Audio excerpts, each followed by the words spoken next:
I'm going to say good morning. So it might be morning when you're listening to this. So if it is, good morning. If it's not, then good day, afternoon, evening, whatever it is. But good morning to you. How are you doing? Good morning. Doing great. Yeah, all's good. Excited to kick off this episode. We already had a question from our audience. And so we're going to dive into it. You ready? I know. That's so exciting. We put that out there. Hey, text us, send us a message, and we got one. Yeah. So Here we go. So here's the question, which I think is right on cue of where we wanted to take the conversation anyway. So I love this. The question was, noticing that there's a difference in younger generation from a management style perspective, how do you lead the younger generation in the workplace? What I've always done doesn't seem to be working, and asking for some sort of clarity or direction to better lead the younger workforce in the role that they are in. They're mainly hiring younger employees, and notice that there's harder to motivate them, struggling with retention. And one of the pieces that this question kind of posed was, it doesn't seem that they're motivated by money. So that's where we're starting. That we're recognizing there's something different and there's something incomplete. Before I go into a little bit of a story that kind of illustrates this, because this really, really resonates with me. Is there anything that comes to mind for you before I go down a bit of a rabbit hole? I just think it's a fantastic question, because not only does this apply to business and the person asking the question about their business and employees there, but also people coaching teams. You know, I'm thinking of sports teams and wanting to motivate and retain players, because now with portal and different things, retention is a big factor when it comes to teams. Yeah. So I did a talk a few years ago, and it was a 25-minute talk that probably should have been a 90-minute talk. And so in this talk, I did probably a little bit too much like information. It's on YouTube, by the way. It's called Mindset to Meaning. And so some of the stuff that we're going to talk about, either probably in this podcast and a few more, will be threads from that presentation talk that I did to a group of coaches. And here's where I want to start this conversation, and then I'm going to see where my story fits into this, because this is me to a T. The kids these days, I hear that. I've hear people say, coaches in particular, but in this case, it's a corporate or a leader, a manager of sorts, saying what I've always done isn't working. So here's what I would say first, out of the gate, as a primer to the conversation that we're going to have, is nothing is wrong. First of all, what you have done in the past isn't necessarily wrong. It's incomplete. It's incomplete. And we only know what we know, and we operate from our current level of knowledge. And so it's time for, things are evolving, people are evolving, things are changing at a very rapid pace. And it's forcing us to really look in the mirror as leaders and to get better in a lot of ways. Mm-hmm. Level up. Yeah, to level up. So here's again, I'm going to throw a little bit of rocks to just a certain degree at some of the narratives that we do hear, that kids are unmotivated. The younger generation is unmotivated. They're lazy. None of these are true. They're looking for something. They're looking for deeper meaning. They're looking for psychological safety, growth, progress, opportunity. They're looking for flexibility and well-being, right? And all those pieces are superseding financial stability.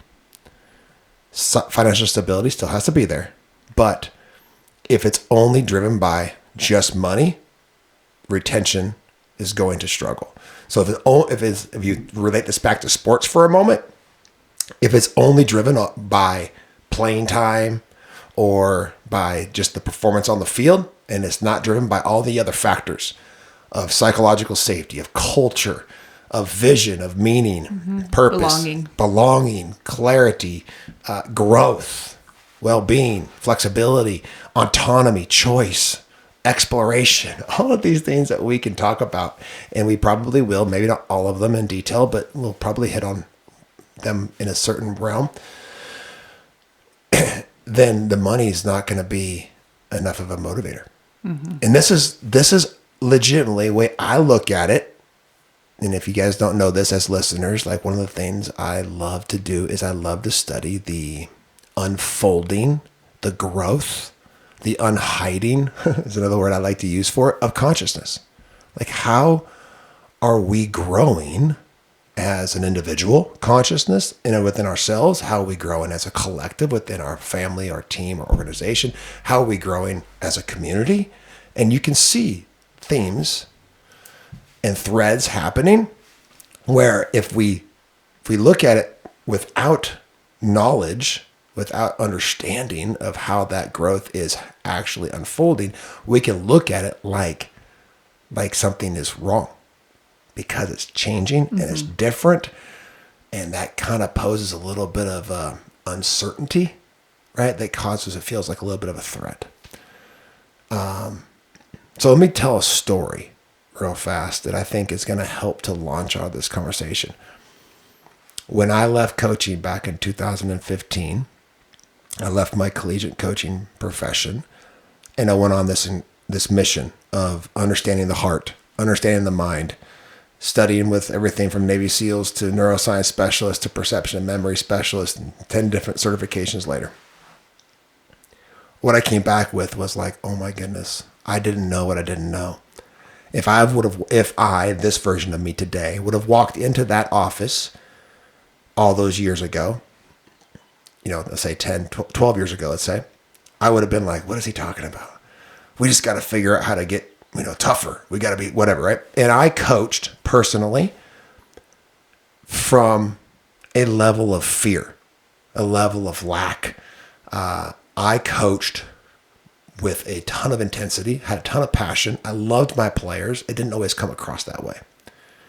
I wanted them to, the old model, let's just talk about the old model for a moment. That was my model. I was old school, tough, rigid, right? Demanding, direct, just do it because I said so. Wanting them to perform, wanting them to be successful. I did want that for them. But it also was coming from just wanting it to be done my way. And I ended up coaching a lot from fear, a lot from anger, right? And we'll do a podcast around that whole topic at some point. That's on my list. When I went on this journey and I came back to those environments, I realized, oh my gosh, everything I was doing, I can coach with the same level. I could, if I went back to it, I would coach with the same level of intensity and passion, but with so much more intentionality and clarity and direction and purpose and meaning and creating autonomy for the individuals.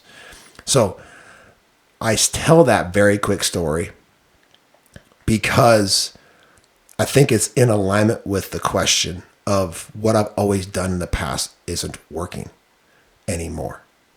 And we could go into conversation of why it's not working, and we could discuss like what do we need to do differently.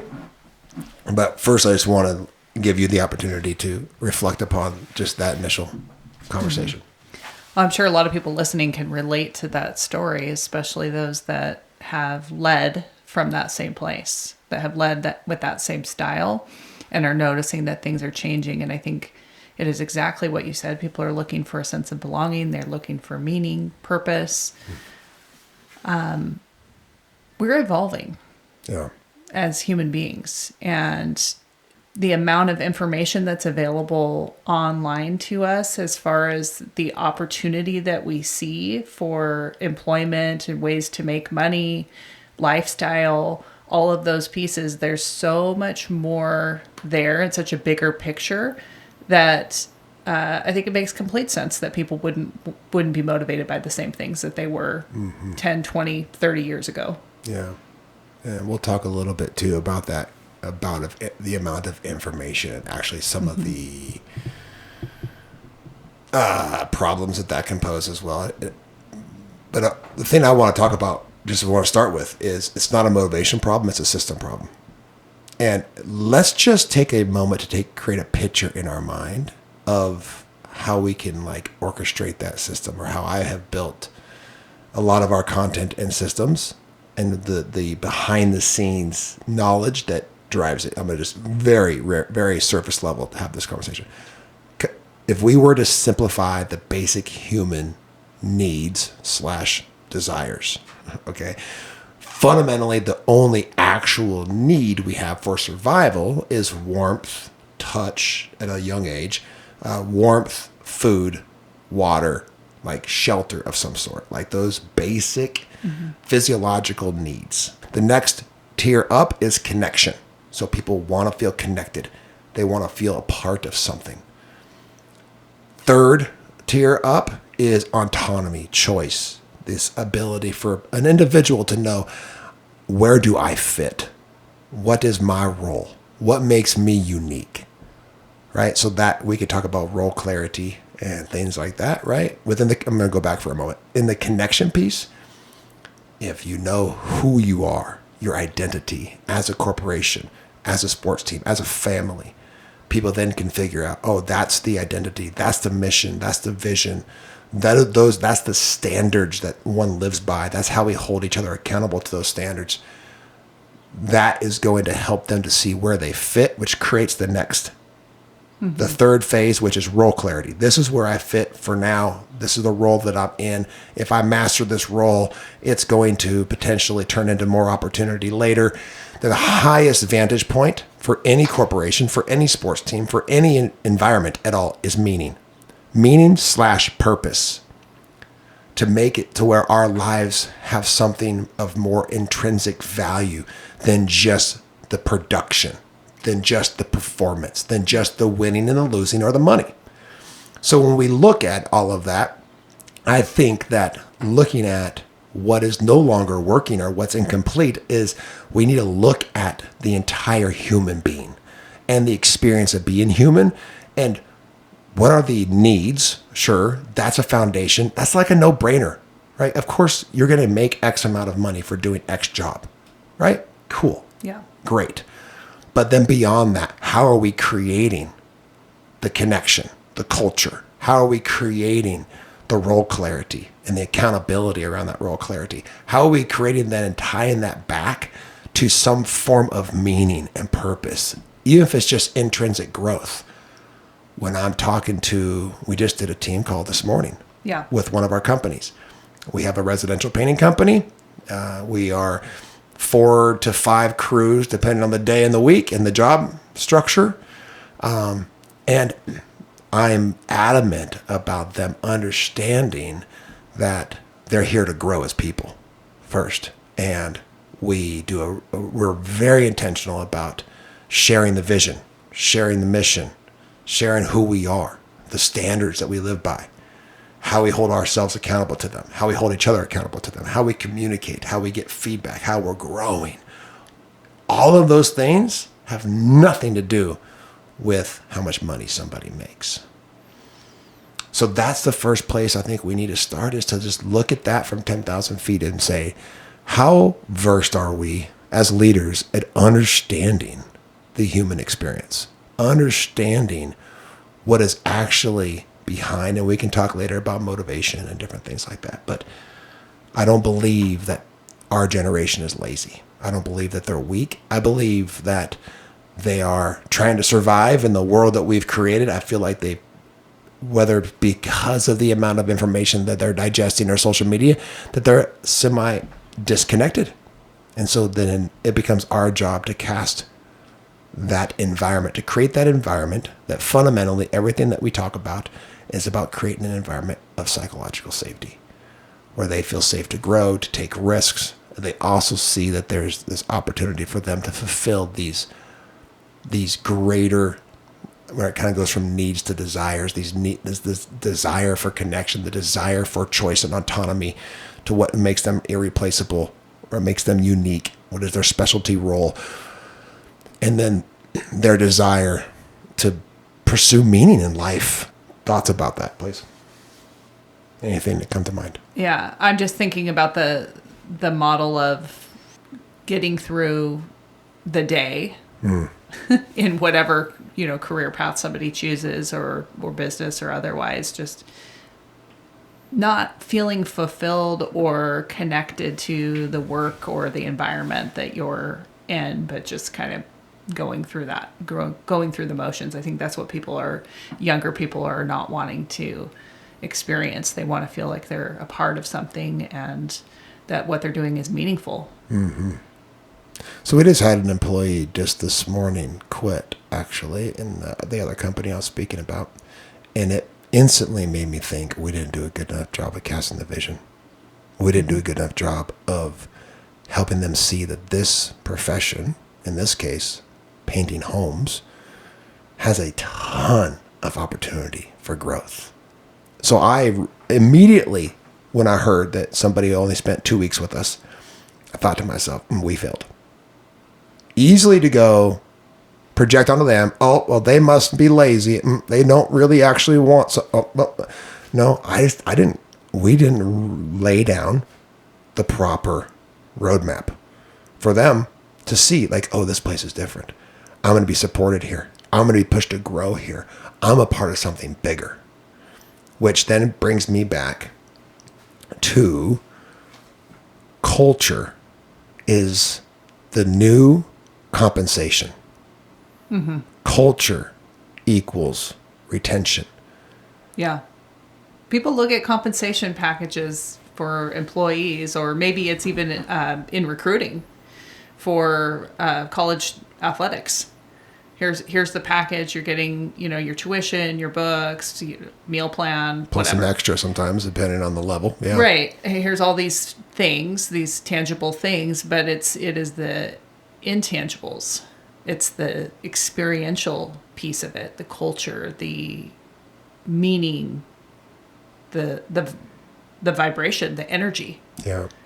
You hear it all the time. I was just talking to one of my clients who's going through a transition, and the company was bought by a bigger corporation deal, and they're trying to retain this smaller company, and everybody's like, your values, how you operate doesn't resonate with me. They're trying to offer all these packages for retention that are all based upon money, right? Yeah. Oh, here's another 20 grand. Here's another 30 grand. Here's another 40 grand. And everybody's saying, no, I'm good. Thanks. I was in that position once when a property that I was managing got sold. Yeah. And I stayed with the company that sold the property, and I moved to another location. You took a lower compensation to be a part of a culture that was more in line with your values. Mm-hmm. The first piece is to understand that people need clarity of what the culture is going to be, right? What are they going to experience? How are they going to grow? What am I actually getting into? Who are they? Who am I and who are they? Like all those types of questions. That if culture I used to believe that culture is like, well, yeah, we have a good culture. Of course we do. Like it just kind of happens by chance, right? Right. And what I now understand is that, and I think that what this day and age is forcing us to do is to be like really, really intentional about developing culture. Right. If I even think back to my own personal family growing up when I was a child, we had a wonderful culture, but could it have been better? Oh my goodness. Right? If it was being done intentionally, if you were deciding before you sat down at dinner, before you went on a weekend vacation, before you went out to the lake for the day, before you mowed the lawn, whatever, like, what do we want this experience to be like? Who are we? Mm-hmm. Right? And then intently have the conversations and hold the type of structure, the type of systems that creates that culture. Yeah. So culture has to be created intentionally, where I think a lot of times in the past, and especially in my own personal experience of either coaching college football and being a part of a national champion college football program, that did we intently build culture? Like, yeah, but we didn't. We just did it kind of spontaneously. It was just who we were, and it worked. And it worked. And so then you think, well, okay, well, it just works, right? You just build it, and then they just show up. It's Field of Dreams. You build it and they show up, right? Versus, no, we have to construct it. We have to reinvent it. We have to communicate it. We have to create clarity around it, and that clarity is actually a practice in of itself. Like, who are we? Who are we? You have to ask for feedback constantly. Constantly getting feedback. Constantly getting feedback. So that's the theme for like where we're going for the next couple of podcasts, is that culture has to be developed intentionally. You can't leave it to chance. And I want to not only challenge you as a coach, as a business owner, but as a parent. Like, take all of these principles and start at home. Start at home, figuring out like how can I bring one of these principles, one of these things that we're talking about here, to our home. And this is something that even you and I, we probably are better doing it in our business. I know I'm way better at doing it with the teams I work with intently, who hire me to do this, right? And sometimes I lose that thread a little bit in our own family. And that's a lack of integrity, right? So that through line to build a culture starts with that word integrity. Like, who are you? Who are you becoming? How do you want to operate? How do you want to show up? And it needs to be consistent through every single environment in your life. And that's going to start with that question. The most important question any of us can ask: who am I? Right? So that's a self-reflection, an identity question. And then it's, okay, if I know who I am as a leader, as a father, as a business owner, whatever that is, okay, then we can start to build the conversation like you and I did. And we created what we call a cultural pyramid. Okay, so we created a pyramid of answering that first question: who are we?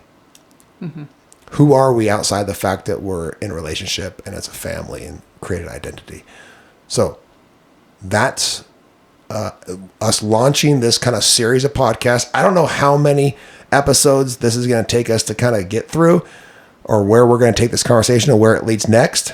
But I first want to thank John for reaching out and giving us the question to prompt this conversation, because it's exactly where I want to take the conversation anyway. And I want to encourage anybody else out there who, if there's something that is kind of like, I'm curious about this, what they would say about what it means about human development or creating culture or mental strength or toughness and all those things, we're going to see where we go. We're going to talk about this idea of this cultural pyramid. We're going to talk about the importance of identity and mission and vision and standards and accountability and communication. We're going to talk about the importance of role clarity. We're going to talk about really how to build a winning culture, right? And how that's an active process. It's an alive reinvention, constant assess and adjust, constant iteration. How do we get people to feel safe, psychologically safe, so they want to stay, they want to perform, they want to take risks, they want to grow in that environment. And we're also going to talk about some tools as well that help us understand, and maybe a little bit of brain science, that help us understand what this generation might be navigating when it comes to the development of their brain and the amount of information that they are exposed to, which causes some flare-ups in more survival parts of the brain, that causes them to be more, what's the right word? Hesitant in environments to grow, because they're constantly trying to access their sense of safety, and or are they failing or not, if that makes sense. Yeah, we'll definitely get into that. I'm excited about that. So yeah, absolutely. Send us a text message. We have the link here in the show notes. You can send directly to us a text message, a voicemail. Let us know what your questions are. We want to make sure that the information and the conversations that we're having on this podcast are beneficial to you. And we just love to hear from you and connect with you. Awesome. Thank you for listening. We'll see you next week.